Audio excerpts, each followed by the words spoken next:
reasons, but the first piece of this that I think is really important is that we were led by women of color. And that, I think, gets underreported and really matters. After that, I think there's really three reasons. First of all, bloody outrage about everything.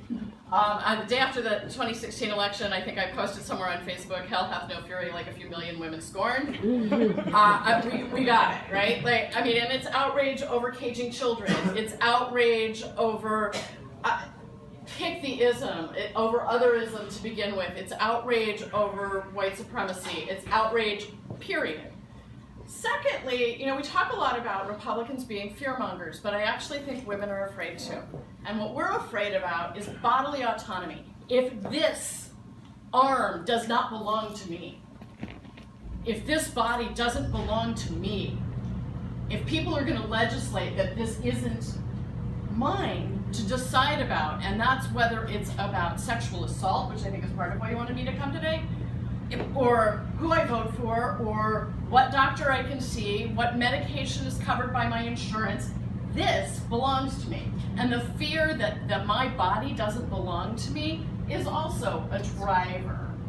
And then there's what happens when you elect women. I also have the privilege of chairing Virginia's list, and when you elect women, pocketbook stuff gets taken care of. It's not glamorous. It's not always cool to talk about taxation of tampons. But we couldn't get not taxing tampons through our legislature last year. And frankly, until we had enough women, it wasn't getting up for discussion either. Women talk about those pocketbook things, jobs, the economy, healthcare, childcare, everyday stuff in a way.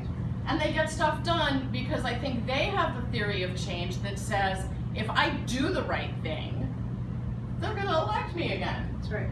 And so I think that's all a piece of it. No, and if you look at the United States Senate, actually, something that seems very, almost like Orrin Hatch-ish / Ted Kennedy-ish, but the women, whether they're Republicans or Democrats, get together for a luncheon. I don't know if it's bi-weekly or if it's either monthly, but it's something that's just standard because women usually also work very well together, regardless of, some people may fall differently on the Kavanaugh hearings, of course. No, but, well, I was going to say it's also because they are a small number. So we're really excited that we have more women in the House than ever before. That's right. Do you know what the percentage changes? We had 20% of the House. Now we have 22% of the House. So, and that's the House. On the Senate side, they're a rare breed. They get treated differently. They share the commonality of being treated differently. Well, and speaking of that, so we're talking about the pipeline of how women got into elected office. Tisha, I'd love for you to talk about, we're so many women engaged on the front lines of so many campaigns this year.